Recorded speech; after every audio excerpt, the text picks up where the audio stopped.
سائلكن ugu hore wuxuu leeyahay assalaamu calaykum waraxmatullah sheekh allaha ku xifdiye su-aashaydu waxay tahay xadiis baa ahaa in bil kasta 3 beri laga soomo marka xilli kasta oo ay ii suuro gasho bisha gudaheeda 3 beri ma ka soomi karaa ise waxaan ilaalinayaa 3 cisho xadiis ku tilmaamay oo ayaamul biidka ku celsho sheekh su-aashaydu waxay tahay xadiis baa ahaa in bil kasta 3 beri la soomo marka xilli kasta oo ay ii suuro gasho bisha gudaheeda 3 beri ma ka soomi karaa bismillaahir rahmaanir rahiim ha bil kasta 3 beri laga soomayo adiga ama xagga hore ka soon ama dhexda ka soon ama aakhirka ka soon 3 beri oo bisha kamida inaad soonto laakiin waxa si fadli badan 3 beri ee soomayso inaad ka dhigto ayaamul biid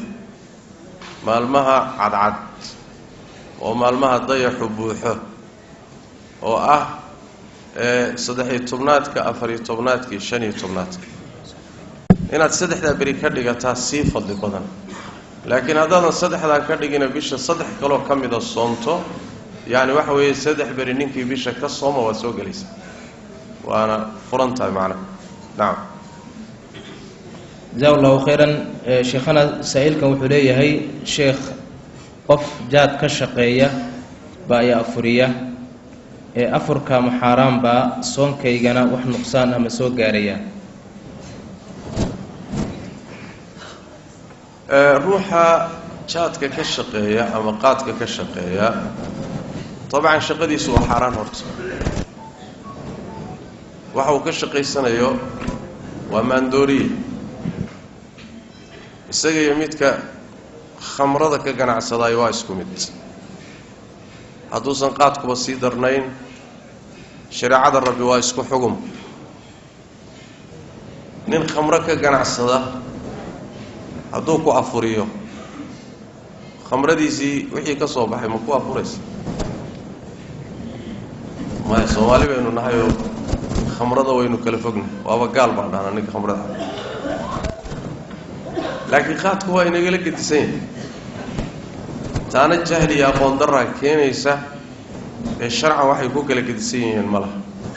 sidaas daraadeed ruuxa kasabkiisu uu yahay uu qaad yahay ama sigaar yahay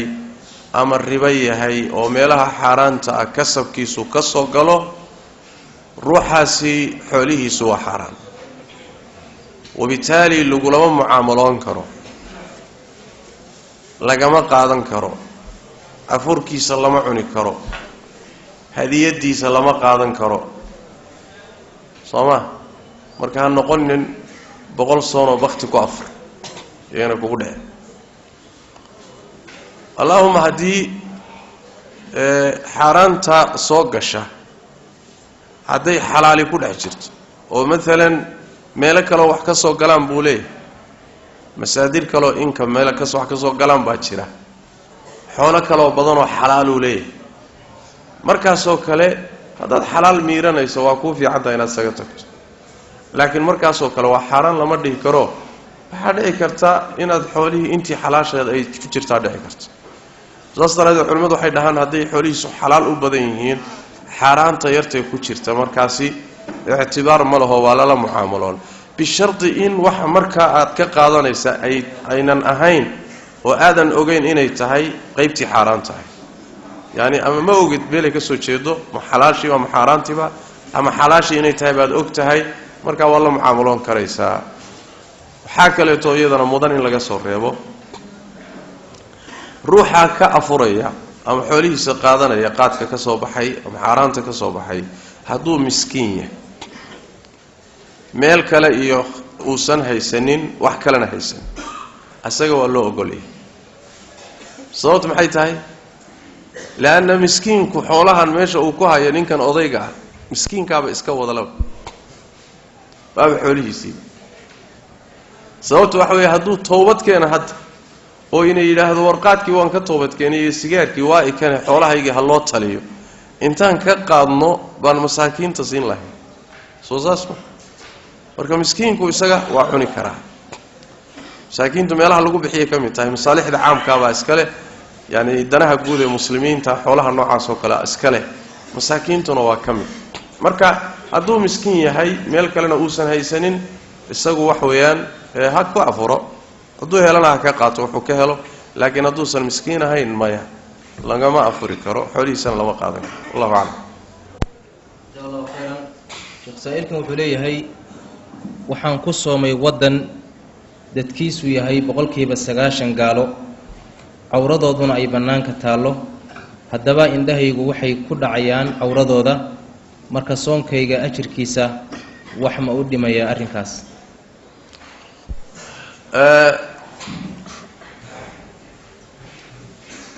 wax kasta oo xaraan ah oo xubnahaagu sameeyaan soonkaaga waxay u dhimaysaa ishaadu xaraanta ay daawanayso طبعا أجركي صون كاغي كغوانت عرب كاغو دنبيغا او كو هادلايو iyo wuxuu sameeynayo waxay ka go'an tahay soonkaagi gacmahaaga iyo lugahaaga iyo xubnahaagu wixii ay sameeyaan ajirkaagi ka go'an tahay intay dooni hadhanaato wadan gaalan ku dhaxnoolahay dadkuna waa wada qaqaawan yihiin tayib cudurdaar ma ku siinaysaa inaad iska daawato يا ما هذا انت كران كاغا ايش الله وقل للمؤمنين يغضوا من أبصارهم ويحفظوا فروجهم وقل للمؤمنات يغضضن من أبصارهن ويحفظن فروجهن مؤمنين ترقي الضمر بالله وحليه هالله شيء وهلا قارسيو هنا عندها اللابان marka indhaha laab inta tabarta dadaal talabaad weeyaan nabigu wuxuu yiri sallallahu alayhi wasallam xadiiskii Ali ibn Abi Talib fiirada ugu horeysaada iska leh fiirada ugu horeysa dhagta hore adaa iska leh lagu qori maayo Allahumma inaadun yaani ku sii macaansatood ku sii wada meesheeda waa laakiin marka ugu horeysa isha kaaga dhacdo taa iyada la qori maayo adaa iska leh ama talabaad malihid waa korkaaga iyo wixii ka dambeeyay marka dadaal intii tabartaada insha Allah ta'ala wallahu a'lam shakhsiyadna wuxuu leeyahay sheekh quraanka waxaan ku akhriyay qiraa'ada Amr ayaan ku bartay kuna akhriyaa mar walbana waxaan ku akhriyaa qiraa'adaas xafsaha iyo amarkana meel ayay ku kala duwan yihiin midee fiican buu midka fiican quraanka qiraa'adka mutawaatirka ay quraanku ku sugan yahay bidaad ku akhridaba waa tii kala waa dhamaantood way sugan yihiin quraankana waa lagu akhrin karaa midii aad ku akhridana ajirkeeda waad helaysaa tii kale bay la mid tahay wax fadli ah oo hadda u kala dhaxeeyay ma uu jiro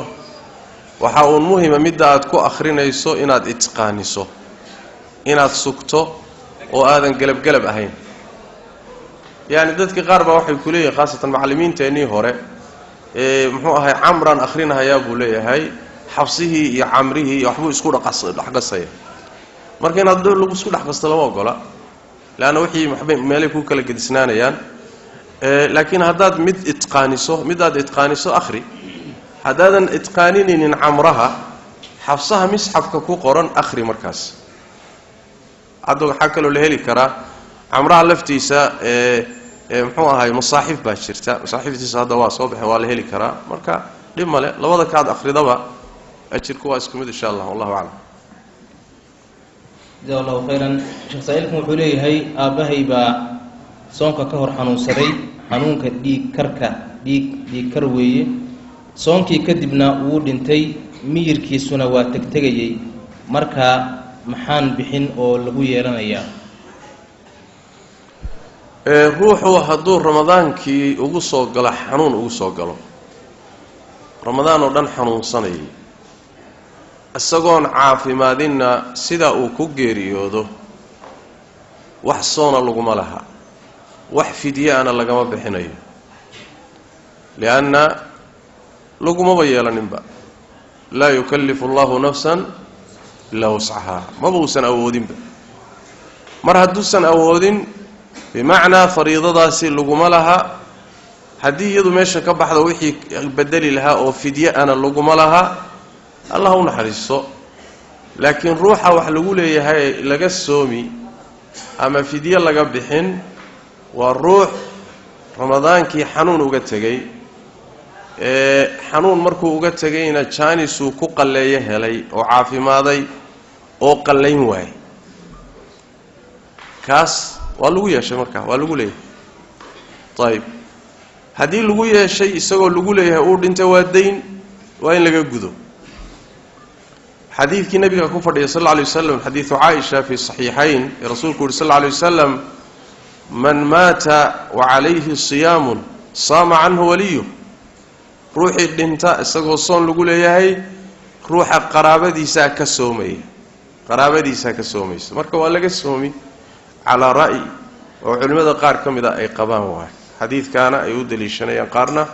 soonka nadarkay ku khaas yeelaan sida imaam axmed iyo keyrkii haddii laga soomi waayana markaa waxay culimmada qaarkood leeyihiin fidyaa laga bixinaya iyo raashiin waase goorma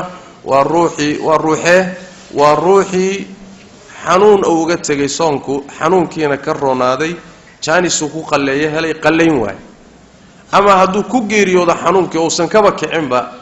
jaanis qallana uusan gaadhinba helinba marka waxba laguma laha sida ay qabaan culimo fara badan waana sida aada moodo dilada inay waafaqsan tahay way xoog badan tahay wallahu aclam sheekhana wuxuu leeyahay saa-ilkan sheekh qof ayaa wuxuu ku nool yahay meel islaamka ku yaryahay wuxuu soo gataa hilib digaag ciddii gowracdayna lama yaqaano marka sheekhow hilibkaas ma la cuni karaa waxay ku xidhan tahay hilibka gowraciisa ama digaag ha noqdo ama xoolaha ha noqdeen waxay ku xidhan tahay meesha aada joogto xoolaha ama digaagga gowracooda ma in la gowracay u badan tahay mise inaan la gowracin laabudda macluumadaa inaad hesho waa meesha aada joogto hadday u badan tahay inaan la gowracin oo la ceejiyo ama luqunta la maroojiyo ama mishiinba ay jarto hadday sidaa u badan tahay meesha aada joogto asalku waxa weeye hilbuhu waa xaaraan markaa keliya waxaa laga soo reebiyo xalaal kuu noqonaya waxaad ogaato uun in dariiqo sharci lagu gowracay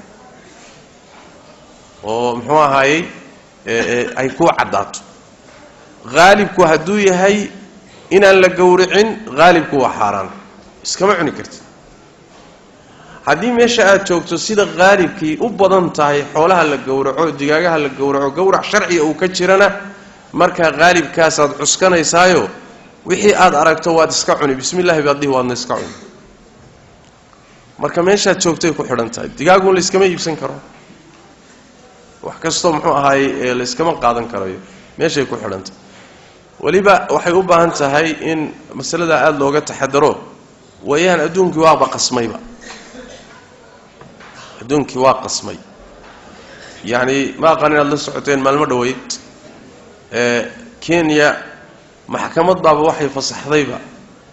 in hilibka dameeraha la cuno ma la socotaan hilibkii dameeraha in la cuno oo waaba la qalahayaa kawaanaaba hadda loo sameeyey markii horena qarsoodi baaban ku cunaynayba ilahay amarkii intaasoo goor baa la qabtay dameero lasoo qalay oo kawaanada yaalla haddana waxa weeye tiin barihii bay maxkamad ugu dhufato waxaba la yidhi waaba la cuni kara waxaan ku arkahayay masar waa beled muslima masar waxaan ku arkahayay maalin dhaweyd waxaa la qabtay beer dhan oo dameeraha lagu koriyo kadibna lasoo qalo oo suuqa la keeno dadka la cunsiiyo si qarsoodi ah marka adduunkani waa adduun iimaanku ka tago fasaadsane hilib iyo markay timaado aada loo taxadaro wallahu aclam jazakallahu khayran sheekhana saa'ilkan wuxuu leeyahay sheekh dadka qaar markay ducaysanayaan wejigay masaxdaan maxay ka dhigan tahay marka la ducaysto in gacmaha kor loo taago marka la ducaysanayo waa sunno yacni waxa weeyaan inuu gacmaha ruuxu sidaas yidhaahdo nabigeenna sal alla alay wasalam meelo kala gedisan oo fara badan bay kaga sugan tahay oo tawaatur macnawiya gaadhaysa xadiidka qeybtiisa tawaaturka macnawiga la yidhaahdo waxaa kaloo ka sugan nabigu wuxuu yihi sal alla alay wasalam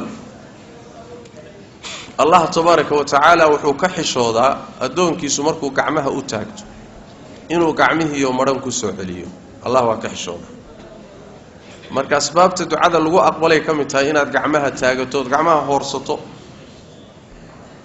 taasi marka wax weeyaan waa banaanta laakiin markii gacmaha aad hoorsato ducadaada aad dhamaysato inaad wajiga ku masaxdo waad ismarmariso midaasi daliil male بعض الآثار باجرته لكن ما قارسيسنا هيري حجة نقطة مسألة لو دليشده سيدا صدراديد ما سكنا صدراديد باوحو يري الإمام العز بن عبد السلام سلطان العلماء وحو يري لا يفعله إلا أحمق يعني وجهك وكعمها الله مري ومرك دعاء كذب نين نعس أمبا سما يقول نين نعس بمعنى وحو تلمامي إني سنة حديثتك صارت السكنين عمرك إن أدوتشي مسحة وما باهنا واد سكتي واد سكتيحو ما حد وجهك كقد دورت يحبنا حاجة كلام بس ويدي زادك ما تقعمها مرمريس يلوغا مركا مسألة هذه مسألة صلي معها مسألة يعني وحوي دليل رسمي على معها والله أعلم جزاك الله خيرا شيخ قبل سائلته وحريده الشيخ وحن دونيا إن اعتكافه وحن كبقي إنه يجتبه si uusan iga jabin ma isticmaali karaa kaniiniga dhiiga joojiya si aan u i'tikaafo masaladaasi ku saabsan dumarku ma isticmaali karaan maadooyinka caadada dibdhiga si ayna cibaadadu uga kala go'in xajko kale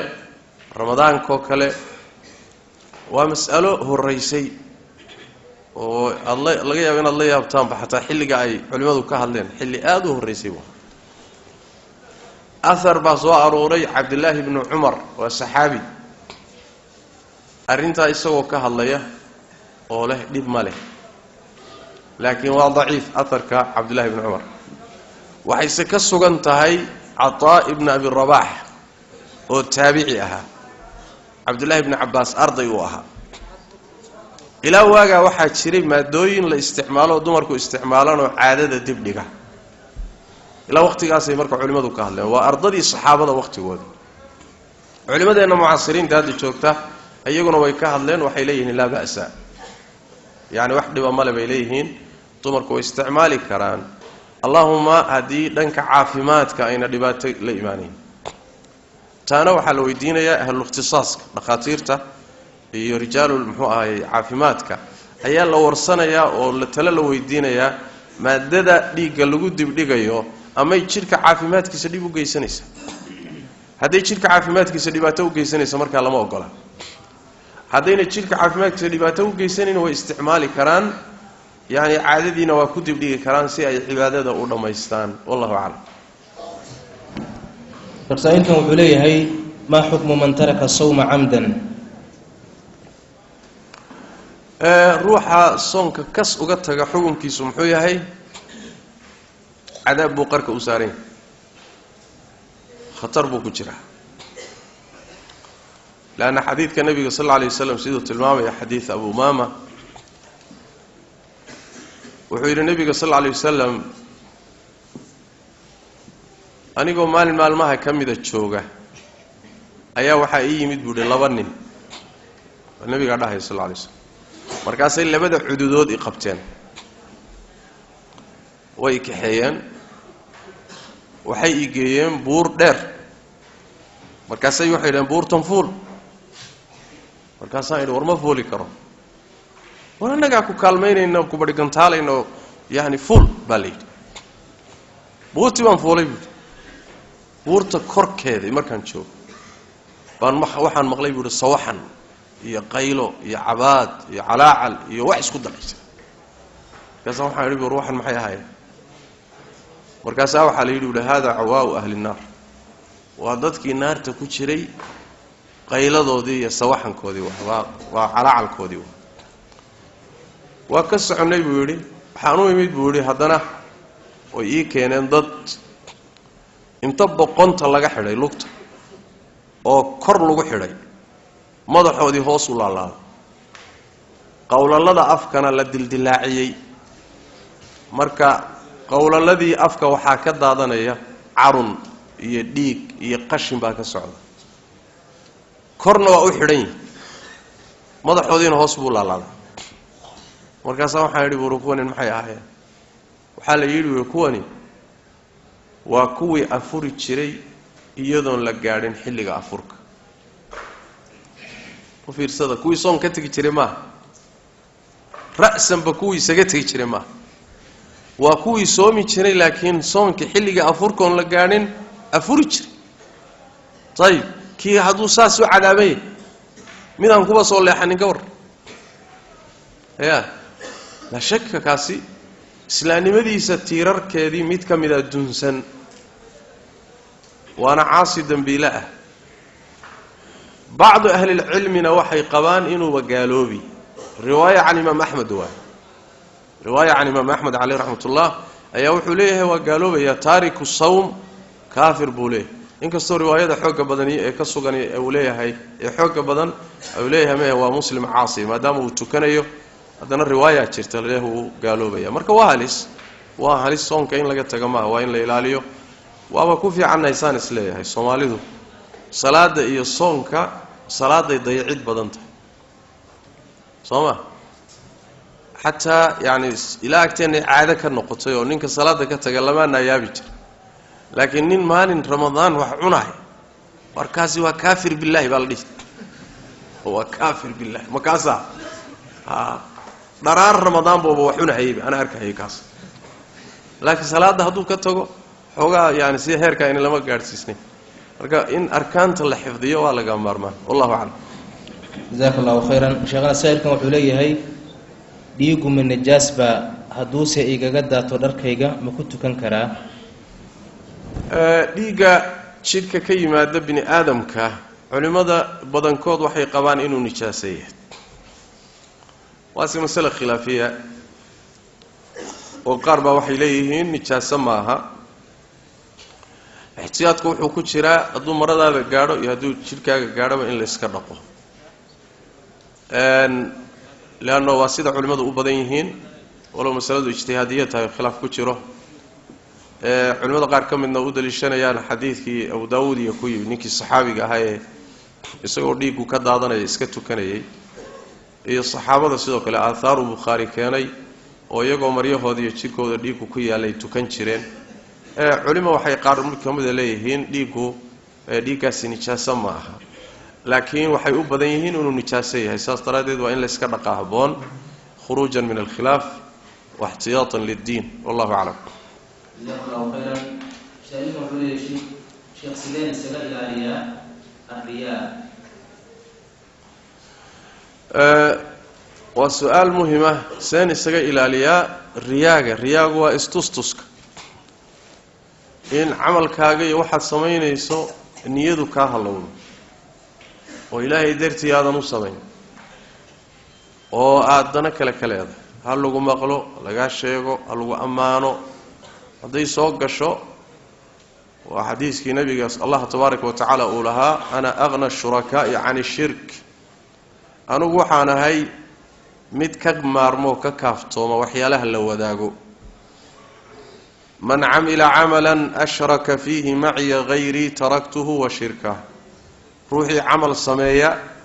عمل كان أني عدك لكد حيثية عنو إساق إيوحي وذا شركي كيسيب وكتغيه كما ترانو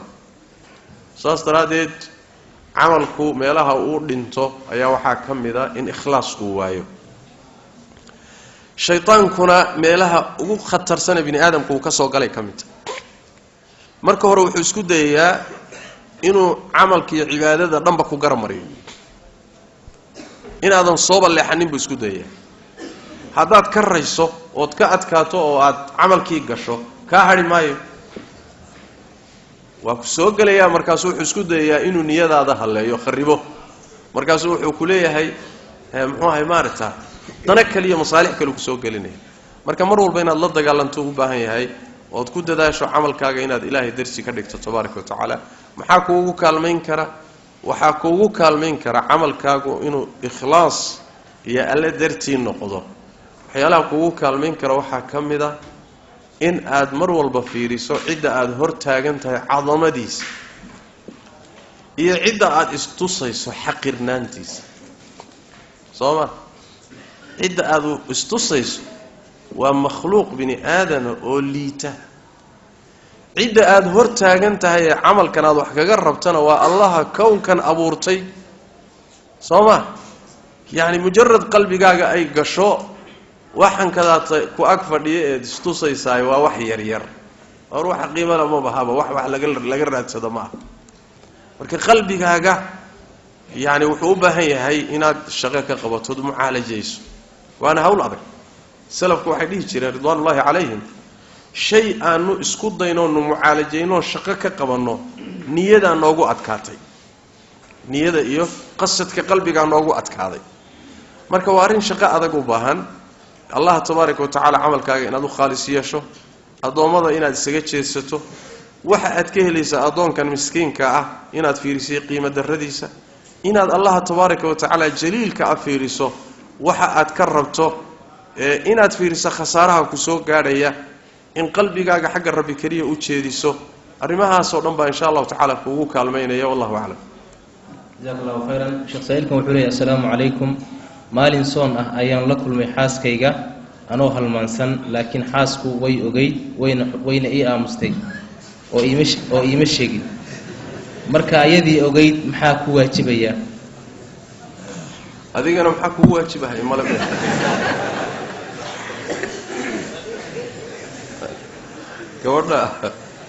gabadha masaladeedu soo raadinaya isaga tiisiina waa halmaamay ninkaas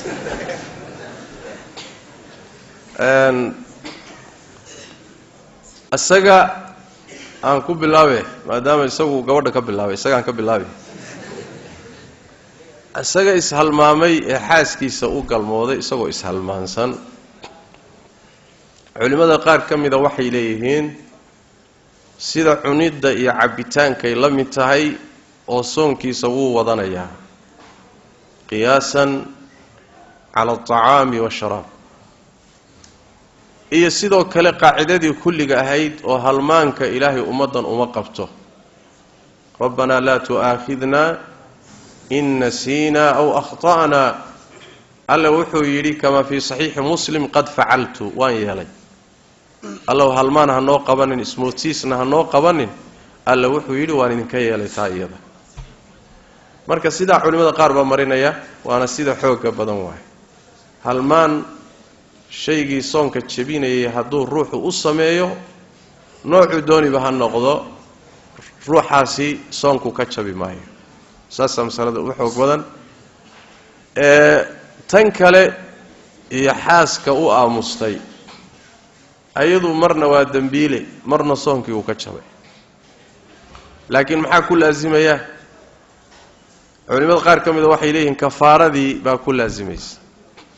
waa sida bacdu ahlicilmi ay qabaan hadday tahay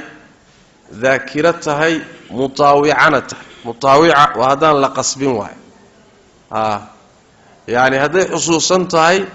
isla markaana uusan qasbin oo barnaamijkaba iyadu wadatay ama ay wax ka waday markaa isaga ah kafaaradii waa lagu leeyahay bay culimmada qaar qabaan oo in ay qoor xorayso ramadaanku markuu baxo hadday qoorta weydo hadda lamama hele ramadaanku markuu baxo 2 bilood oo isku xiga inay soonto hadday kari weydo in 60 miskiin ay quudiso maalinkii ay jabisayna waa inay qallayso isagana hawl adag baa markaa ku furanta intaa waxaa u dheer inay ilaahay dambi dhaaf weydiisato ee toobad keento ya waxoogaagii yarka ahaa ee isaga dhanba sakanada ahaa baa waxaasoo culaysa ka dhashay ya marka iyadu khaladkay gashay laakiin asagu waa naasiyo waa macduur wallahu a'lam jazakallahu khairan sheekh saa'ilkan wuxuu leeyahay assalaamu calaykum sheekh waxaan ku noolahay waddanka USA waxaan wadaa baabuurta waaweyn traaga inta badanna waan ka maqanahay guriga waana shaqo joogto ah in badanna waan waday soonka ma afuri karaa buu leeyahay ruuxa musaafirka ee socotada ilaahay rukhsuu siiyey waa iska afuri karaa في القرآن الكريم فمن كان منكم مريضا أو على سفر فعدة من أيام أخر روحي صوما أما حنون سنيا اسكا أفرو مع المكة لحق الله safarkaagu hadduu joogto yahay iyo hadduu marmar yahay waa isku mid lianna manaadka xukumku meeshuu ku xidhan yahay waa safar saas daraaddeed dadka safarada joogtada u badan ama taraagyada kaxeeya ama basaska kaxeeya ama bayloodyada maalan diyaaradaha wada joogtada ee muxuu safarta ku jira ruqsay haystaan waa iska afuri karaan xilligii jaani salaam bay qallaynayaan taas weeyaan waana soomi karaan oo hadday safarta ku soomaanna waa sax allahuma inuu dhibayo mooye hadduu soonku safarka kugu dhibayo markaa inaad afurto waa oo markaana waxaa noqonaysaa qoladii nabigu yidhi sal lla alay wasalam laysa min albiri alsiyaamu fi safar yacni wanaagga ka mid maaha safarta dhexdeeda in lagu soomo xadiidku wuxuu ku yimid qolo soontay oo soonkii ku rafaaday isla xadiidkii kale fii saxiixi muslim qolyo sidaasoo kale saxaabada ka mid ahay oo soomay oo rafaaday ayuu nebigu sal lla alay wasalam wuxuu yidhi ulaa'ika alcusaatu ulaa'ika alcusaa kuwaasi waa caasiyiin kuwaasi waa caasiyiin marka haddii ramadaanka safar adoo soonku ku dhibayo ruqsada qaado maxaa yeelay ilaahay wuxuu jecel yahay sida uu jecel yahay in casiimada la qaato waa waajibka asalka ah ayuu u jecel yahay in ruqsadan la qaato marka ruqsada haddaad xilligeedii iyo sababkeedii aada hesho fududaynta shareecada qaado hadduuna soonku ku dhibaynin safarna aad tahay caadi u soomi karto inaad iska afurtana waad heli kartaa inaad soontana waad heli kartaa in shi'ta fasum wain shi'ta faaftir waa kii nebigu ku yidhi sal lla alay sl saxaabiki haddaad rabtana soon haddaad rabtana iska afur nebiguna sal alla alay wasalam safaradiisa qaar ka mida inuu soomanaa waa sugan tahay saxaabada qaar ka mida marka hadduusan ku dhibayni waa iska soomi kartaa wallahu aclam hadduu ku dhibayana iska afur jazaaka allahu khayran sheekhana saa-iilkan wuxuu leeyahay assalaamu calaykum waraxmat ullahi wabarakaatu samankan jahli ruuxa ma loogu cudur daari karaa hadduusan ahayn qof markaa soo islaamay ama qof sabi ah zaman aan jahli iyo meeli uu ka jiro aan la helaynin ma jirto zaman kasta waxaa jira meel cilmigu ku yaryahay oo culimmadu ku yarta oo aqoontu ku yarta iyo dad jahligu ku badan yahay aqoontuna ku yartaa xilli walba waa la helaya sidaas daraaddeed ruuxa la leeyahay jahli ma loogu cudur daarayaa duruuftiisa khaaskaa baa la fiirinayaa meeshuu joogo duruuftiisa wax la camimi karoo la dhihi karo zamankan jahli laysuguma cudur daari karo wax ka jira ma laha leanna wax weeyaan zamankii nebi maxamed salawaatu rabbi wasalaamu calayhi iyo saxaabadiisii oo waxyigii degayo oo nebiga la joogaan ba marar fara badan waxaa ka dhacayay arrimo aqoon darra keenaysa oo loo cudur daarayay cilmigoo faafsanoo sidan ka badan ayaa haddana dadku jahli ku dhacayeen ama jahli sababtiisa ay ugu dhacayeen oo loo cudur daarayay marka way kala daran tahay mooyaane laakiin mar walba waa jiraa duruufahaasi khaasatan haddoo kale hadda nin kale hadda cilmigii waa faafay oo meel walba waa gaadhay sidaas daraaddeed jahli laysugu cudur daari maayo ninkaasi waaqicuu ka dhacsan yahay ummadduusan ka warhayninba magaalooyinka midda cilmiga ugu fara badan uu ka jiro aqoonta ugu badan culimada ugu badan joogaan muxuu ahaayey haddaad gaadho darfaheeda xaafadaheeda haddaad qaar ka mida tagto jahli mutbaqa ka jira jahli mutbiqa ayaa ka jira marka masaladaasi masalo yani sidaa loo itlaaqi kara ma aha arrimaha noocaas oo kale ana haddii laga hadlayo dadka ehelka u ah waa dadka sicatul itilaac leh ummadda ka warhaya waaqicooda ogsoon ninuun iska xamaasaysanoo qiiraysanuun hadduu iska yidhaahdo maanta jahli laysugu cudur daari maayo wadaaba shalay jaahil ahay ya nin baa siduu saa ugu hayay uu maalintii dambe masale dhex fadhiistay masale khatar ah ayuu dhex fadhiistay markaasaa lagu qabsadoo le sheekh soodiga gaalnimada dhex fadhiya markaasuu yidhi markaan tii hore lahaa jaahil baan ahaa oo soodigu yidhi jahliba laysugu cudur daari maayo ya soo la jiifiyaana bannaan maha anugu markaan ku dhacana jaahil baana ummadda kale markay ku dhacdana cudurdaar ma leh adeer baasu jeebkaaga kuma jirto waay markaas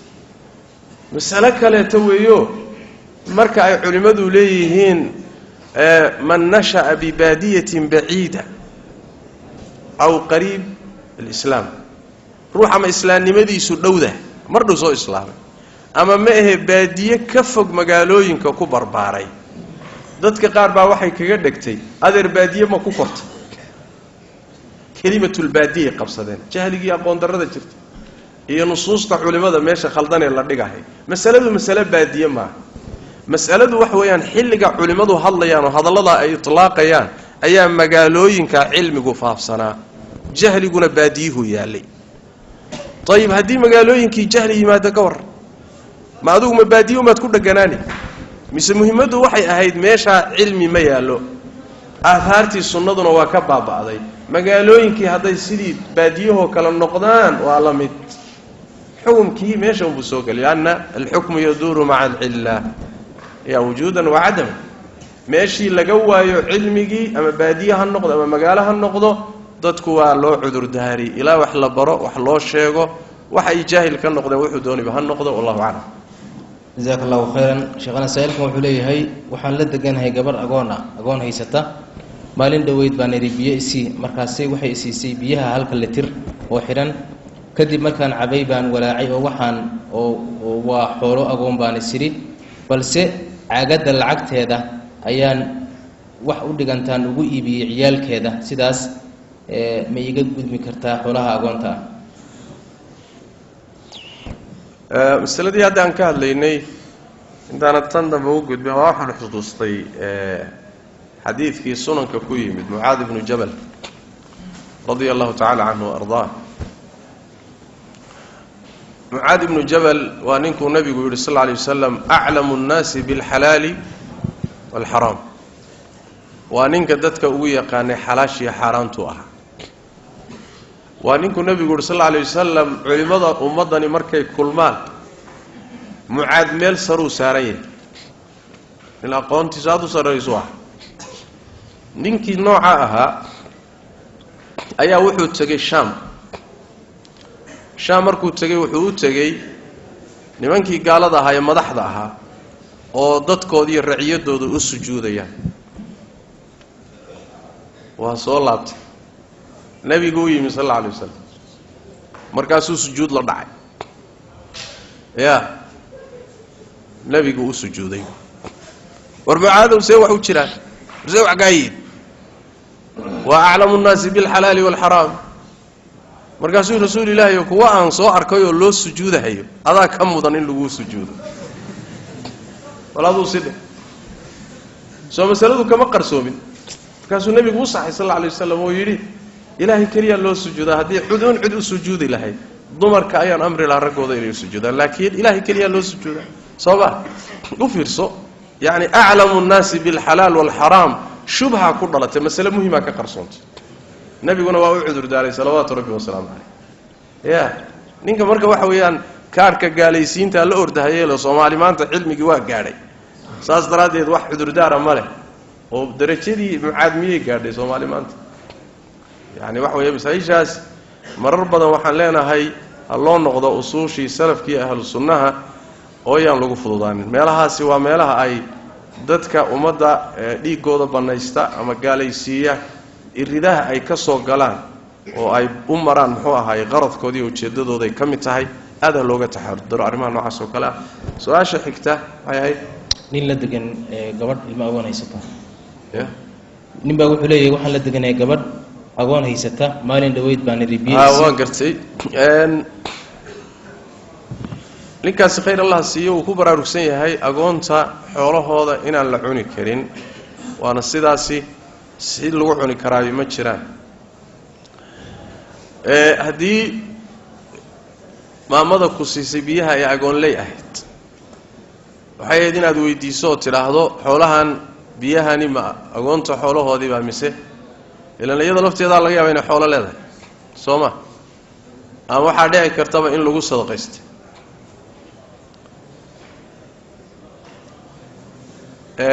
marka taa iyada ah saamayn محلقاس الحين حلقاس الحين إلا وصلوا هذه مسوى كذلك قوي دينا أمريكا ويلاحظوا محوها هاي ويلاحظوا كذلك ويديو كهو الصدق هذه احتياج يدلال السماء وبيه انتو عبي كدبنا وعرورتي سيئي حرجينا إن شاء الله تعالى إنان وحب الله هيسن والله أعلم جزاك الله خيرا وحولي الشيخ سائلكم السلام عليكم شيخ وحان لدقنا هيدا لنيرتا متكمد ما تكدو صلاة الصبح وانكعنا لكن ما تكنيو مركا الشيخ قفكاس وكالي قوري قم لدقنا انكرا شكرا ruuxa hadduu tukado salaadaha hadduu tukado oo laga yaabo salaad iyo wax saas oo kale inay yara gafgafto ruuxaasi waa gaal lama dhigi karo waa ruux muslima laakiin caasinima hayso sidaas daraaddeed baraarujiya oo u naseexeeya oo ha ka daba hadhina masalada isla deganaanta iyo la saaxiibiddu dabcan saamaynteeday leedahay oo nabigeena wuxuu yidhi sal alla alayh wasalam المرء على دين خليله فلينظر أحدكم من يخالل روح صاحبك أيو للدين ودقنك الدين حمد وكوكو سامينيه روح والبها كفير صدق النبي صلى الله عليه وسلم عده ولا صاحبيه marka hadii uu diin xumadu ay heerka ka gaadhay inuu salaadii ka saxdo oo san danaynin inaad la joogto oo la seexato oo la saaxiibto oo saxma إن هذه اللفتة ذوك سامين كرا والنصيحة وحشك لكن صاحب كراس درس كلا كراس ضد كلا ولا تشوك تكراس سمارت السجنة نصيحة ده كلا دالة أو نصيحة سكست هدور روح عاسوي وسكست أخلت بنية أفقي هاي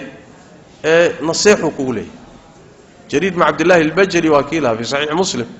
نبي جوحن بيعك لك عليه صلاة توسين تهذا سكذا بحنت هذا يروح كستو مسلم إلى النصيحة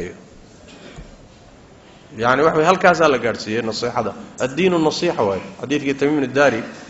مركا النصيحة وعقل حلية ولعل إنه إله تبارك وتعالى وكو أنفع وحاب يسكدع كرتبة إنه يهي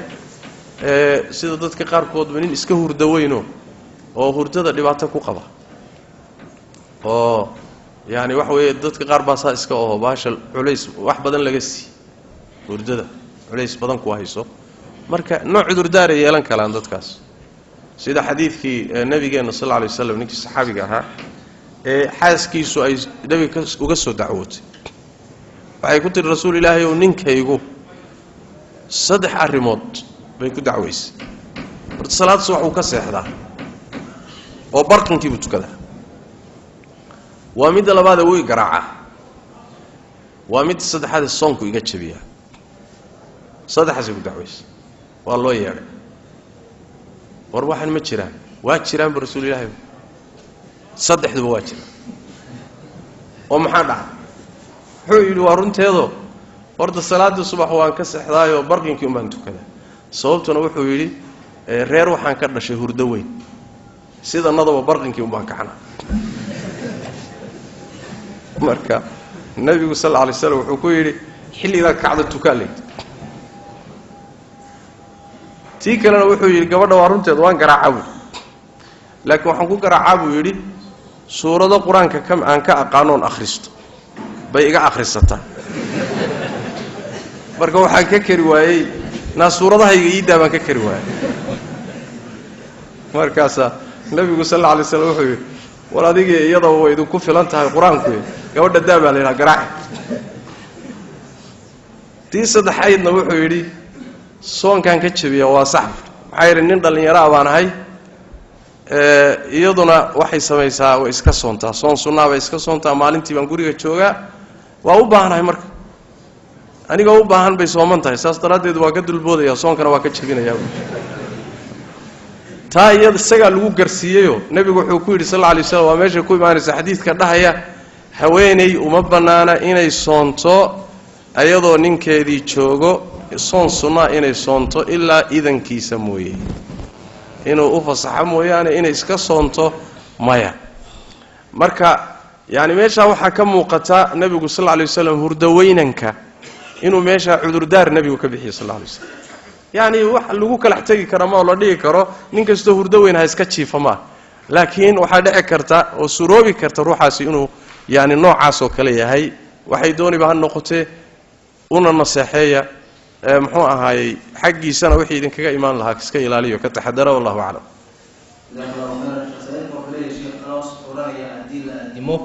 inta aadaanku ka dhiman yahay cuntada ma sii wadi karaa suxurta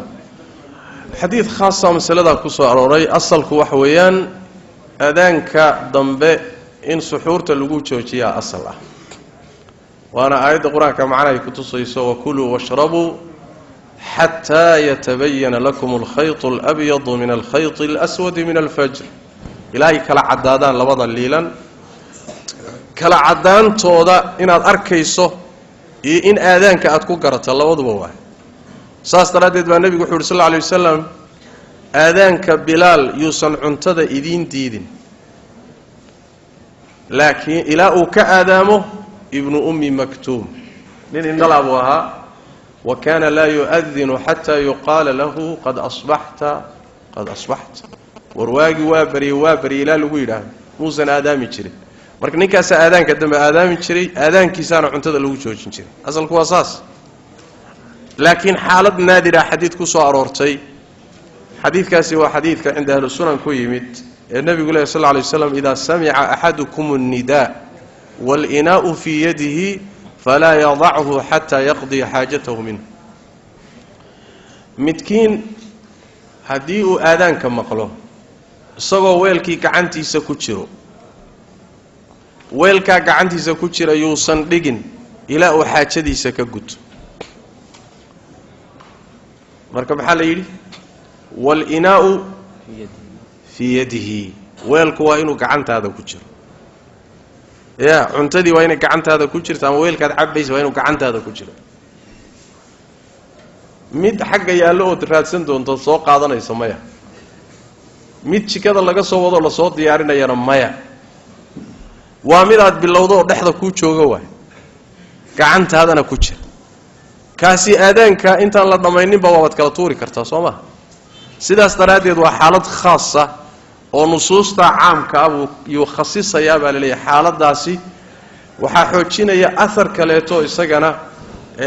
yani xoojin karaya culimada qaar kamid ah ilayeen isaga laftiisu waa xasan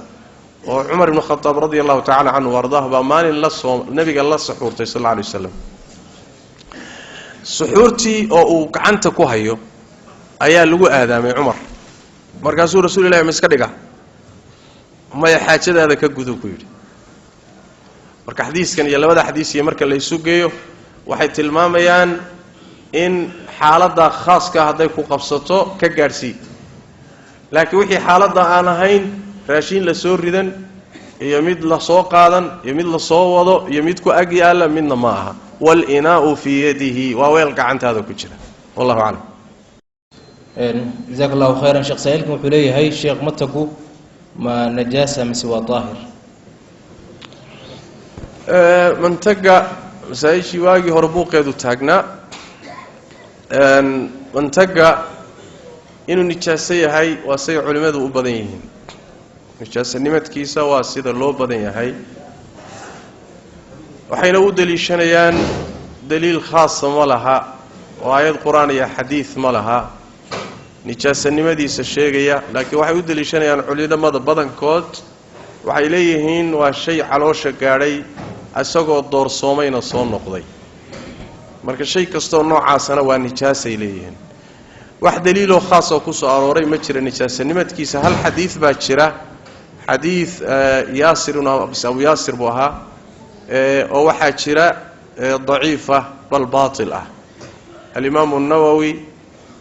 imam ad-darqutni imam al-bayhaqi ay mada xadiiska ee waliba shaafiiciyada ah waxay leeyihiin xadiiskaasi wax jira ma ah waa xadiis baatil oo sugnayn halka xadiis baa jira isagana warkiisa lama hayo masaladaasi marka fuqahadu saa waa u badan yihiin inuu nijaaso yahay idinkii iska dhaqayo oo ka qaadanayana ihtiyaad ka qaadanayana la baasa laakiin mas'ala khilaafiya way wallahu a'lam jazaaka allahu khayran sheekh saa'ilkan wuxuu leeyahay sheekh allaha ku xifdiye haddaan aabbahay qur-aan u akhriyo ajirkiisa ma gaarayaa maxay aabba u akhriyo aabbahay haddaan qur-aan u akhriyo haa oo dhintay haa qur-aan mayd loo akhriyo waa masalo iyaduna khilaafiye ah wax daliiloo khaasa looma hayo aayad qur-aan oo dhahaysa meydadka qur-aan u akhriya ma hayno xadiid nebi oo sheegaya meydka qur-aan ha loo akhriyana ma hayno intaa markii laga reebana saxaabadii iyo culimmadii waa isku khilaafeen yani culimmadu waa isku khilaafeen qaarka qaba in loo akhrin karo waxay leeyihiin oo uga qiyaas qaadanayaan acmaasha khayrkee sugnaatay ee daliil kale unbuu la mid yahay oo maxaa sugan oo daliil leh waxaa daliil leh sadaqada waxaa daliil leh ducada waxaa daliil leh xajka waxaa daliil leh cumrada kuwaasi in meydka laga samayn oo ay gaadhayaan oo loo samayn karo adilay leedahay marka waxay leeyihiin qur-aankuna wuxuu la mid yahay kuwa khayrkaa unbuu la mid yahay halkaasay mareen qolyaha dhahaya waa loo akhrin karaa qolyaha dhahaya looba akhrin karana waxay leeyihiin waxani waa cibaado daliil khaasay u baahan tahay haddii uun loo akhrin karana nebigu waa sheegi lahaa sal lla alay wasalam nas baa ku imaan lahaa sida yacni waxyaabaha kaleba nusuusta iyo adilada ugu timid ragga sidaa qaba waxaa ka mid a oon ogolayn oo dhahaya meydka qur-aan loo akhrin maayo waxaa ka mid a alimaamu shaafici caleyh raxmat ullah waliyasmac dalika ashawaafic ya shaaficiyadu ha maqlaan soomaalidii shaaficiyada ahay imaamu shaafici ma qabo meyd qur-aan loo akhriyo ya mare iyo waxay dhihi jireen muxuu mare iyo qulwalayaashii faraha badnaa maxaa la dhihi jiray iyagana maarta kumanyaalka ahaa iyo fidamiyo wardu saalix meel dheh isagan magacyada u badan wuu kala duduwaya midba suurada khaasaa la akhriya marka masaladu iyadoo khilaafiyata haddana imaamu shaafici caleyh raxmat ullah wuxuu ka mid yahay culimada qabta maya wuxuuna daliishanayaa waan laysa lilinsaani ilaa maa sacaa aayaddaasuu u daliishanayaa almuhim waxaa fiican sideedaba shaygu hadduu yahay wax kaa qarsoon oo aada wax ku rabto wax la hubaa la qaataa wax la hubo baa la qaataa marba hadduu murangalay daliilla loo haynin waxaad uga leexataa wixii la hubo oo sadaqo ah ya oo xaj ah oo cumro ah khayraadkaa kale oo ducada ah khayraadkaa kale nusuusta le u leexo iyadaa la hubaa tan muranku galay soo ma aha inaad iska daysaa haboon haddaadse ku qanacdo oo ra'yiga kale culimmadu qabto waa loo akhrin karaa aada ku qanacdo ruuxu u akhriyo dhib male weliba ragga qaba in loo akhrin karo oo uu gaadhaya waxaa ka mid a shaykhulislaam ibnu taymiya ka mid a shaykhulislaam ibnu taymiya ayaa ka mid a wuxuu leeyahay sida daacaadka kale ayuu la mid yahay oo qur-aanka waa loo akhrin karaa dadka dhintay marka haddaad ra'yigaa ku qanacdo daliil ahaan ugu qanacdo ama culimmadii aad ku qanacsantay ku weydiisa aad saa ku yidhaahdaan ood u akhrido dembi ma aha markaas ma gaadhaya mise gaadhi maayo waa masale kale laakiin dembi ma noqonayo wallahu aclam jazaaka allahu khayran sheekh saa'ilkan dhowr su-aal uu soo qoray su-aasha koowaad wuxuu leeyahay sheekh muxuu yahay xukumka cabitaanka kokakoolada iyo bebsiga su-aasha labaad hadday jamaacada ku dhaafto keligaa ma tukanaysaa mise waxaad la tukanaysaa jamaaco kale su-aasha saddexaadna waa tii muxadara laga dhigay xukumka qishka fi limtixaanaat muxuu yahay afiiduuni afaadakum allah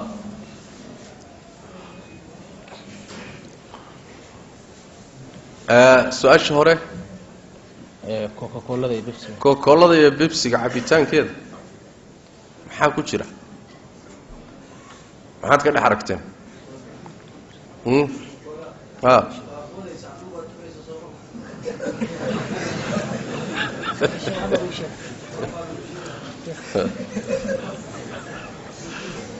dhiga wuxuu leeyahay ajaayib waa boodaysaa andhuufay tuuraysaa kula sheekh mandheera masaasaa fatwadiina idinka mandheera masaasaa laga fatwoodaa waxbaa ku jira madhe mas'aladaasi kokoolada iyo sharabaadkan la cabo soodhooyinka wixii aan wax khaasa lagu ogeyn asalku waa xalaal wixii aan wax khaasa lagu ogeyn maadadan ghazaadkay ku jirtay boodaysa cillo uma aha xaraamnimo cillo uma aha يعني waxa keeni lahaa xaraamnimada waxay ahayd inay wax sarqaamiso soma sheekhi sarqaanka keeni lahaa laakiin boodboodidaasi dib ma laha iska boodbood yani waa ghazaad waxa dhibana male hadii markaasi aan maadaday ka samaysantahay hadii aan wax lagu ogeyn ama ayna ka soo bixin wax shariicadu ayna ogoleyn oo xaraama salaadku sharaabiyada la cabon bay kamid naam su'aasha labaad salaada jamaacada haday ku dhaafto tusalli wahdak am salaada jamaacada haday ku dhaafto masaajidka timaado ma kaliga baa tukan mise jamaacad la tukan hadad jamaaca heli karto la tukan hadad weydana kaliga tukan salaf khilaafiya waa inda salaf ay ma badan ay leeyahay waa karaahisanayna oo sida ibn Taymiyyah waliba soo naqliyay Imam Shaafi'ina uu ku qoray kitaabkiisa ah jamaacada labaad ee masjidka raatibka leh jamaacada labaad waa karaahisanayna salafkuna waa karaahisan jiray bay dhahay jamaacada labaad macnahaas culimada qaarba meel bay saareen oo qaar waxay yiraahdeen dadka la karaahisanayo jamaacadooda labaad waa dad caadaystay oo dhaqan ka dhigtay qaar waxay leeyihiin ma aha waxa laga wadaa waa dad mucaarado iyo khilaaf wada oo imaamkan iyo salaadan dadka ay ku xidhanayaan bay ku kacsan yihiin saas daraadeed bay gooni inay u tukadaan oo jamaaca kala sameystaan halka qoliyaha marinaya qoliyana waxay leeyihiin aslanba jamaacadii hore waxaan ahayn masaajidka jamaacaadkan dambe lama ogola waxa iyada aan hadal ku jirin jamaacada ajirku ku soo arooray ee laga helayo ugu yaraan 25 ama 27 ajirka laga hadlayo waa jamaacada hore waa mid hore ee masaajidka ku tukanaysa waa kuwan dambe ma lagu tukan karaa sida mise laguma tukan karaa ba laga doodayaaba ya ma lagu tukan karaa mise lagu tukan ma ajirka jamaacadaasi qaybsamo ajirka jamaacada laga helayo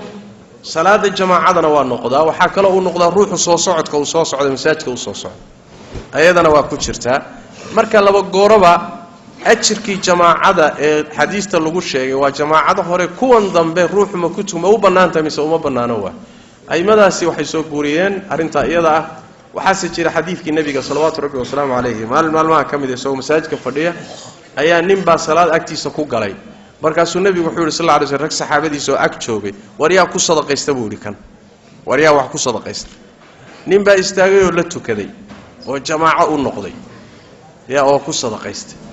halkaas ay culimada qaar kood ka qaadanayaan waxay leeyihiin jamaacadii hore oo tukatay buu ninkani yimid nabigaana sallallahu alayhi wa sallam nin kale yiri la tuko qoladii ra'yiga hore qabtay way ka doodayaan xadiiskana waxay leeyihiin waxii aan ka doodayna waxa way salaad farad lagu xidho laakiin tani waa salaad sunna oo salaad farad lagu xidho ma bahaba baabkan ka hadlaynay adigu mas'aladu muran badan iyo dood badan baa ku jirtay laakiin adoo masaajid soo galo jamaaca tukanayso hadii aadan caadaysanin markaan aad furqiyo umada qaybinteeda u jeedin jamaacada la tuko jamaacada la tuko inaad isaga leexato aad meelahaaga kale isaga tukatana waad heli kartaa oo xadiis baa jira nabigeena sallallahu alayhi wasallam maalmaha kamida ayaa salaadii baa laga hor tukaday awlbu ku soo daahay uu ku maqnaa waa laga hor tukaday sidii saxaabada qaar kamid salaadii oo laga baxay oo masaajidka laga dareerayo buu soo galay markuu arkay masaajidka oo laga sii baxayo ayuu iska laabtay guriyaha kamid ay tageen oo salaadooda ku tukaday masaajidkiiba waa kala leexdeen waa adilada loo dalishaday kamid tahay marka isku day inaad jamaacada hore soo haleesho haddaad haleeli weydo waa ra'yi culimada qaar kood qabaan inaad la tukato jamaacada aad hesho waa mas'ala khilaafiya way wallahu a'lam حكم الغش في الامتحانات حكم الغش في الامتحانات الغش في الامتحانات حكم الغش في الامتحانات وصو شيغني محاضرتي هوران ku sheegnay Soomaa imtixaanka dhaxdiisa inaad غش samayso waa xaraan sida uu leeyahay Sheikh Ibn Baz Sheikh Ibn Uthaymeen culimada sunnada kibaartoodu ay leeyihiin laana waxa way xadiidka nabigu markuu rasuulku sallallahu alayhi wasallam man ghashana falaysa minna ma kala qaadin nabigu sallallahu alayhi wasallam روحي نقشة نقمد معها شهادة الامتحان كأد كو جليسو امتحان كانت غشك كو جليسو شهادة أد كو قادن دونتو يا شهادة دا سوى شهادة أد شقكو يلي دونتو سوما طريقة دو صمرت وطريق خلدن شهادة وشهادة بيانات سوما شقة هذا حدوتو حلقة والصامين إنكو يلت حديث باب كان لحري وايو وغشك الله فالصحو امتحاناتك وحصوب حي بري dad shahaadooyin wata shahaadooyinka aqoonteedina aan lahayn dhakhaatiir waxa soo baxay been ah markaasay dadka leynaya soo ma dhacayso ha tadabbub nin dhakhtar iska yeel ah waa soo baxay shahaado been wato falsa wixii oo dhanba yaani qish ku soo maray ya oo mid waxa soo baxay engineer falso been ah markaasuu guriyaha inuu gudumin soo saas ma guri dabaqyo beenbaanu noo dhisaya umaduba ku dul fadhiisan maalinta dab sidaas daraadeed arintan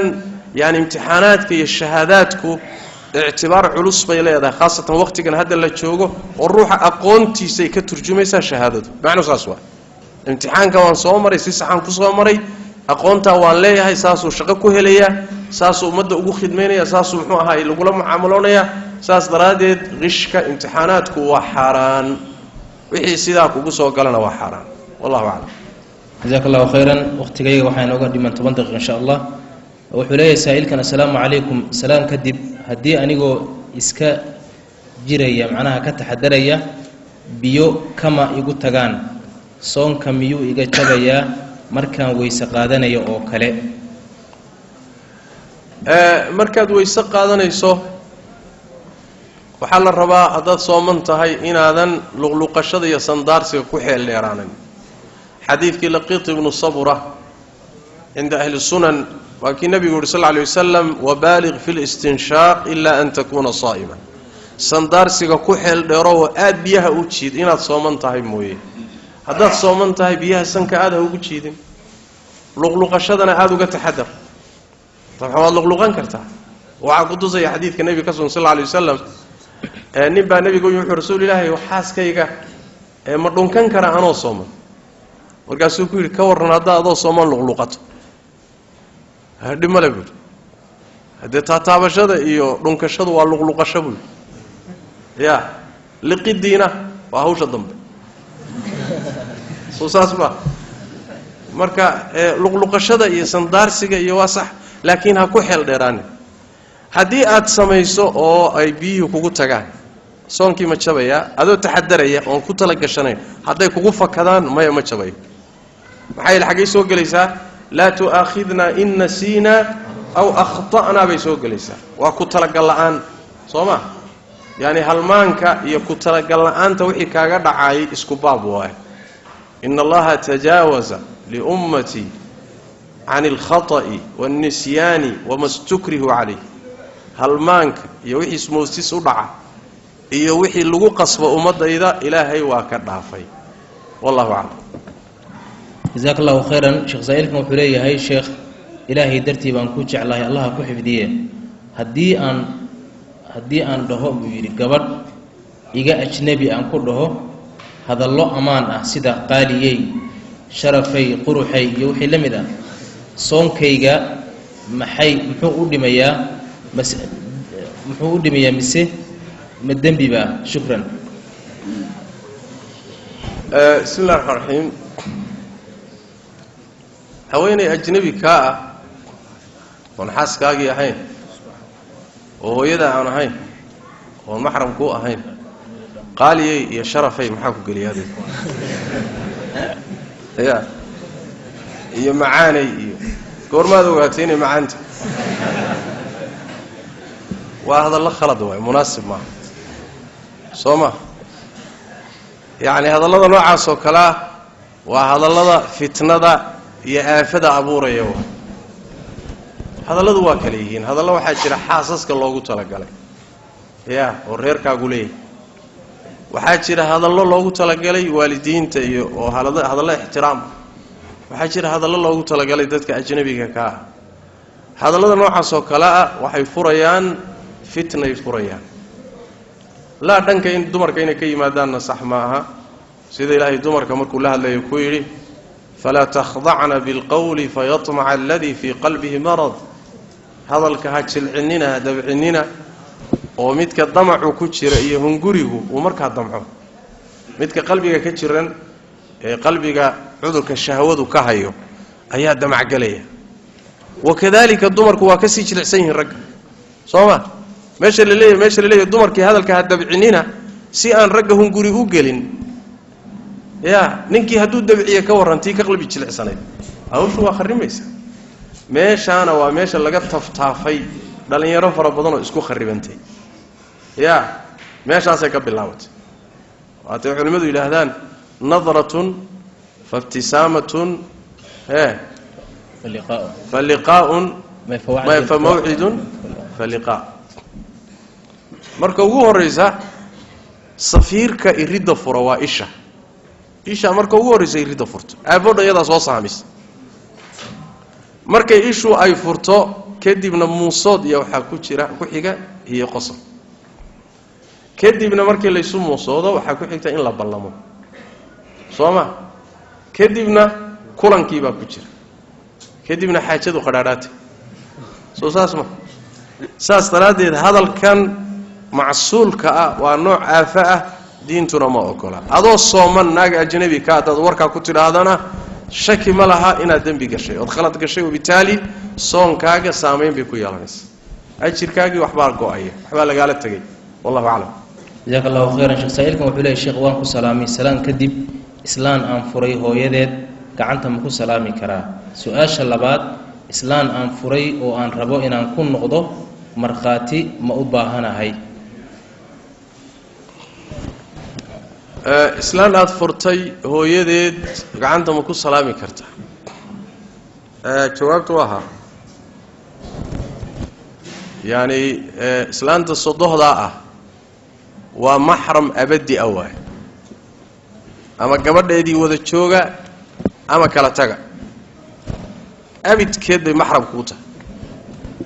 sidaas daraaddeed gacantaad ku salaami maxram baad u tahay waad la safri xajkaad geyn cumradaad geyn waa maxram weligeedba ma go-o maxramnimadeeda taasi waa midda labaad waa islaantii aan furay markaan ku noqonayo markhaati miyaan u baahnahay qur-aanka kariimka ilaahay wuxuu ku sheegay markhaati geliya ya markaad soo ceshanaysaan dumarka markhaati u sameeya amarka qur-aanku waa kaa laakiin ma laazimba culimmada in badan waxay qabaan laazima hadduu ninku reerka ku noqdo xaaska ku noqdo markhaatina uusan u samaynin way soo noqonaysaa bay leeyihin oo waxay leeyihiin markhaati gelintu waa sunno ee waajib maaha ruknina maaha waa un sunno haddaad inaad samaysa ay ahayd haddiise aad ka tagtay ku noqoshadii waa asaxaysaa waana xaaskaaga intaa mid ka sii daran bayba samayna culimmada in badan ay leeyihin oo waxay leeyihiin haweentaadii aada furtay ilaan reerka marka aad kala tagtaan dalqadda koowaad iyo ta labaad haddii aad ku kala tagtaan oyna dalqadihii kaa dhammaanin inaad guriga wada joogtaan baa idiin bannaan sariirun baydaan ku wada seexanayn laakiin gurigaad wada joogaysaan weliba si laysu soo ceshado haweentu inay isqurqurxiso ninka hormarmartaa fiican ya oo muxuu ahaay ay ninka weyrixiso weyrix baa la dhahay in la weyrixiyo marka waxay leeyihiin xaaladda noocaas oo kale ah hadday dhacdo isaga oon afka kaga dhawaaqin soo ceshi inuu inta qalbiga ka niyoodo uu aayar uu maaragtay shaqadiisa qabsado oo uu galmoodo hadday dhacdo waxay leeyihiin niyada iyo galmada ficilka hadday isqabsadaan afkii isagoon kaga dhawaaqin wuu soo ceshadayba وهو المذهب الصحيح يعني waxa weeyaan waa u galmooday niyadiisuna ku noqay ahayd xaaskaagii waa soo ceshay isagoo afka kaga dhawaaqin buu u galmooday galmadaasi soo ceshi bay ka dhigantay sidaas baraadeed yani sida loo badan yahay sharti ma aha markhaati gelintu marba hadduu qirsan yahay ninkiinu soo ceshaday wallahu aclam saa'ilkan sheekh wuxuu leeyahay sheekhow su-aasheedu waxa weeye qof dumar ah oo aan soomin bil ramadaan ah ayaa u soo galay soonkii labaad ee kan ah marka soonkiina wuu bilowday kii hore maxay ka samaynaysaa? soonkana ha soonto kan markay dhammaysana kii hore ha qallayso intaa unbaa laga rabaa. fidye ma laasimaysaa? imaamu shaafici imaamu axmed waxay leeyihiin fidye iyo raashiin baa la raacinayaa, laakiin xagga adilada marka la fiiriyo wax nasa ma laha raashiinkaas. yacni aahaar bacd saxaabaa jirta laakiin daliil marfuuca iyo xadiis ma leh, aayad iska baddaa. marka sidaas daraaddeed qallaa laga rabaa. mas'alo labaad, ramadaanka kale inuu u soo galo iyadoo kii hore lagu leeyahay hadday cudurdaar ayna lahayn oo iyadoo soomi karto qallayn kartay ay dayacday ilaa ramadaankii kale soo galay, halkaana dembi baa ka dhashay, towbad baa laga rabaa. haddii ay cudurdaar lahayd sanadkoo dhan sidaa ramadaankii kale ku soo galay markaa dembi ma leh, qallihii unbaa laga rabaa. haddayna cudurdaar lahaynna waxaa laga rabaa towbadna waa laga rabaa, qallihiina waa laga rabaa. wallahu aclam.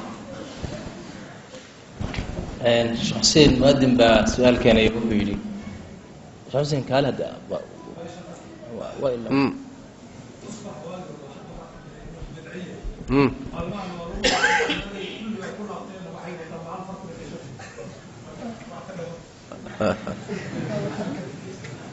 sheekh xuseen wuxuu leeyahay tusbax waagii hore waa bidca la yidhiyo gadaal dambana mid reer magaala soo baxay oo lagu laabtay oo dadku faraha ugu jiro mishiin yar oo wax lagu tiriyo. tusbaxu waa laba, midka xaragada oo la ysaga xaragoodo kaasi waxa weeyaan wax cibaadaha iyo shaqo kuma leh, xariifiinta iyo ragga xaragoodaa qaata. laakiin tusbaxa cibaadada loola qastaay ee marmarka qaarkood inta laga badbadiyo sida misxaf oo kale la gaadhsiiyo xataa dadka lagu dhaariyo, tusbax baa dhulka loo dhigaa ka tilaabsaa la dhaha, ma tilaabsan karo soo ma. yacni heerkaa markuu gaadhsiisan yahay waa geed markaasi laga badbadiyo oo la gaadhsiiyey heerkiisa heeraan ahay. asal ahaan dikriga alle tabaaraka wa tacaala markaad tirinayso horta dikri la tiriyo oo tiro go-an leh oo 100 ka badan ma jiro. masaladaa qabsada. dikriga 100ka ana hal meel buu ku yimido, yacni waxaa ka mid ah nebigeenna salawaatu rabbi wasalaamu calayhi wuxuu maalinkii 100 goor buu istakfurlaysan jiray. inta ugu badanay soo aroortay waa 100kaas. wixii 100kaa ka badan haddaad ilaahay xusayso inaad tirisaba uma baahna. ya allay u tirsantay adeer adig iska wad. ya kuwa waxaa jira looguba talagalayba inay qoraan oon shaqo kaleba lahayn oo halkan kaa saaran. saas daraaddeed adiga maxaaba isugu lugaynba, iska wad iyagaa qoranhay, ilahay bay u taala. waa midda uu leeyahay cabdullahi bn mascuud radia allahu tacala canhu ardaa, saxaabigii jaliilka ahaa. qolo wuxuu soo maray wada fadhido oo digriga tirinaysa. subxaan allahi dhaha tiradaas, alxamdu lilah soo tiriya, subxaan allah soo tiriya, allahu akbar, tiro un wada. markaasu wuxuu ku yidhi waxaan kala garan lahay inaad irid bidca furateen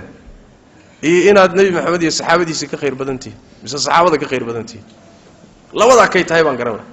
markaasaa waxay yidhi abu cabdiraxmaan oo maxaad masalada noogu kala tegaysa, annagu khayru baan u jeednaa maxaa hallayna. markaasuu yidhi imisaa khayr doonaysoon gaadhayna, adeer khayr baan rabaa keliya, khayr laguma helo, khayrka waa inaad jidkiisa marto sooma. markaasuu wuxuu ku yidhi sayi-aadkiinna iyo dembigiinna tiriya, ya daacada inaynan dayacmin anaa idiin ballanqaadaye sayi-aadka iyo dembiga tiriya soo ma. waa bini aadamka sidaa khayrkuu tirsadaa laakiin dembiga ma tirsado, soo saas ma. marka khayrkan allay u tirsan yahaye midda la rabo inaad ka noqotay inaad tirisa u baahan waa dembigaaga. marka daacada iyo dikriga tirintiisa ilaahay bay u taallaa. wixii ku soo arooray tiro go-an tiri oo maalan waxaa ka mid ah salaadda markaan ka baxno subxaana allah 33 goor, alxamdu lilah 33 goor, allahu akbar 33 goor, ya laa ilaaha ila allah 100 kaga dhig. waa tiro go-an soo ma. marka meeshii tira ku soo aroortay tirada ku koob, meeshii aan tiro lahayn shareecadu waxay tiro la'aan u dhigtay baa maslaxa ku jirtee daa faraha ka qaado afka uun ka wad halkaa waxay ka saaraysaa shubha la yidhaahdo dadka markaad tidhaahdo war nebiga sal alla alay wasalam xadiidkii abu daawuud iyo wuxuu yidhi faraha isticmaala yacni anaamish xubnaha faraha isticmaala oo iyaga dikriga xuska ilaahay ku sameeya dumarka markuu la hadlaya nebigu sal alla alay wasalam maxaa yeelay fa innahunna mustantaqaat iyagaa laga hadlinayaa maalinta qiyaamada wuxuu ku leeyahay sheekh farahani waa ku wareerhayaayoo ma keeni karo tirada yaa tirsa ku yidhi waxaad ku wareeraysaba in la tirin karaa loogu talagalay intaasina faruhu waa ku filan yihin inta kale faraha badan soo maha ha tirinina iska wad ilahay bay u xisaabsanta saas daraaddeed tusbaxow meel ma lihid soo ma mishiin yaroo la soo qaadayoo la wadayow meel ma lihid wax wara kuuma yaallo soo ma tusbaxa markii lasii dabagalo soo maha warkiisu waa dheeraanaya laakiin aan intaa kaga hadhno aan iska dayno wallahu aclam